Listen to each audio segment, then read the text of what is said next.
Hello everyone, how are you folks doing today? My name is Armando.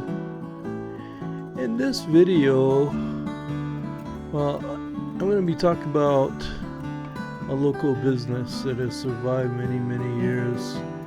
Hawaii is not really a friendly place to do business, especially for the mom and pop places and small local stores. To survive is really hard. And I've seen a lot of restaurants come and go, mom and pop places come and go. And there's one in particular that has survived all these years, and that's where I'd like to focus my attention on this video. And the name of this business is called City Mill. And so the title of this video is called Hawaii's Iconic City Mill. Now they have survived. We've had Home Depot come in here, we've had Lowe's come in, and they're still surviving today, even with those big box stores coming in. So it's amazing, truly amazing. So let's talk about the history of City Mill. Now in 1879, at 14 years of age, Chun Kun Ai and his father sailed for Hawaii on a 3-masted German schooner from the port of Wangpo near Canton, China. Okay, and Ai's father had traveled to Hawaii 11 years earlier and had established himself as a merchant in Kohala on the Kona coast of Hawaii. With a prospering business, he returned to China to bring his family to their new home. Okay, and as a young teenager and speaking neither English or Hawaiian, it was tough back in those days, Chun Kun Ai enrolled in Iolani College, also known as the Bishop's School, where he spent 2 years. And although these years represented his only formal English education, the experience profoundly influenced his life. It was here that I converted to Christianity, which was to remain the central force in his life. Okay. And it was also at Iolani College where he met and developed a lasting friendship with a fellow student, Sun Tai Cheong, later known to the world as Dr. Sun Yat-sen. And a lot of people know who Dr. Sun Yat-sen is, the father of the Chinese Republic, well recognized and respected leader of China. Now, following his education at Iolani, at the age of 17, Ai's father bought him a partnership in a tailor shop. However, the business did not appeal to Ai, and he left the business in 1887. Okay, and then the same year, at the age of 21, I joined the firm of James Dowsett, a prominent businessman in the island's early days, as a secretary, clerk, and bookkeeper. Dowsett was engaged in a conglomerate of activities as a leading lumber importer, plantation owner, salt maker, and the largest rancher in Hawaii and owner of 11 whaling ships.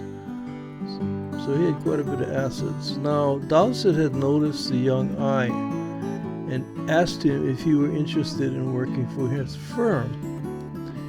Chun Kun Ai was flattered by the request, so in order to test Ai's perseverance, Dowsett asked Ai to come back within a month at a certain date and hour. Ai returned on a designated day and time, and was then told to return within a week at a certain date and hour. Ai returned again at a specific time and was hired. Isn't that amazing? Now, with $60,000 in capital, Chun Kun Ai started a lumber importing and rice milling business in Chinatown, Honolulu, and named it City Mill. City Mill's beginning faced early hardships, however, and when the business was just 8 months old, the bubonic plague hit Honolulu. And in order to arrest the spread of the disease, the Board of Health ordered all the buildings in the infested area burned. Okay, so there were actually 2 Chinatown fires, and that was one of them because of the bubonic plague. And I'm showing some pictures of that. The City Mill at that time, during those early days. Now, City Mill was not within the earmarked area, but unfortunately the wind shifted and spread the fire. As a result, I's entire investment vanished. He lost everything, and without any insurance, he owed $25,000 to creditors.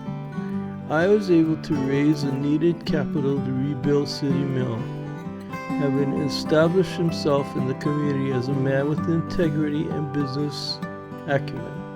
He rebuilt his business steadily with the addition of new product lines. Okay, so now in 1920, I commissioned the Vigilant schooner in Washington, to carry lumber from the Pacific Northwest. Now, Vigilant carried 2 million board feet of lumber each trip. The Vigilant was the largest 5-masted schooner to ply the Pacific, costing $250,000. And that was a lot of money back in those days. I'm showing some pictures of it right now. Now I'm showing some pictures of the City Mills stores, and they have several stores in Hawaii. Now, prior to World War II, in conjunction with home planning and building supplies, City Mill had the distinction of having the only rice mill in Honolulu and having the largest rice mill in Hawaii. Showing more pictures of the City Mill locations. So in 1950, Chunku and I opened the present City Mill store on Nimitz Highway.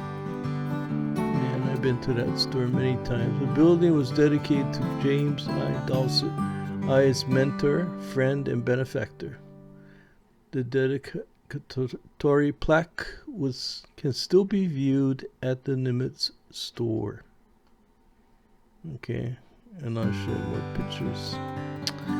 Now, with the success of the retail home centers, City Mill expanded into the Honolulu suburbs. And the first branch store opened in Kaneohe in 1960. The second branch store opened in 1967 in Waipahu. In 1975, the third branch opened in Mahalo Shopping Center. That's the one I used to go to all the time in Pearl City. Fourth store opened in early 1984 in Kaimuki. I went to that one too. In 1993, 2 stores opened in Hawaii Kai and Mililani Town Center, and that's the one I go to now because I live in Mililani. An 8th store opened in 1999 in Waianae. And most recently in 2012, the Waipahu store moved to a new location at the Laulani Village Shopping Center in Ewa Beach. Okay? So, and then showing the new different product lines that they sell now. Stephen C.I., son of David C.I., is currently president and CEO of City Mill, assisted by his sister Carol I. May, vice president. Now, as the third generation I siblings take the company into the new millennium, the updated the marketing approaches and consideration for expansion is underway with new store locations and new retailing concepts, such as the eventful multi-phase history of City Mill Company. Limited and the continuing story of the I family. Little did Chung Kun I dream that his Chinatown store would emerge into the city mill that it has become a household name in Hawaii today. And that is so true. Everybody knows the city mill and where they are, who they are. And that's the story, folks, of City Mill. They've survived many years, all through this COVID and everything, and my gosh, they've been around. They're a household name now, but I just thought I'd do like a video on them, because not many businesses have been around that long or have survived in Hawaii, and they are one of them. So hats off to them. Well, I hope you enjoyed this video. Mahalo for watching, and hui ho.